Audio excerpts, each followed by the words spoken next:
गेले 2 महिने या कार्यक्रमाच्या आयोजन आणि नियोजनासाठी अनेक मीटिंग्स घेऊन आम्ही तयारी करतो आहोत आणि माझी नम्र विनंती आहे की साहित्यप्रेमींनी, साहित्य रसिकांनी, वाचनप्रेमींनी या कार्यक्रमाला जरूर उपस्थित राहावं आणि पूर्ण कार्यक्रमांचा आस्वाद घ्यावा.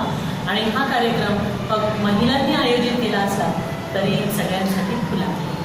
ही 1992 साली ह्याची सुरुवात झाली आहे आणि मुलांसाठी खास करून बरेच कार्यक्रम ही संस्था आयोजित करते. आणि ह्या उपक्रमातला एक खास उपक्रम म्हणजे वार्षिक आम्ही घेतो ते साहित्य संमेलन, गोमंतक महिला साहित्य संमेलन.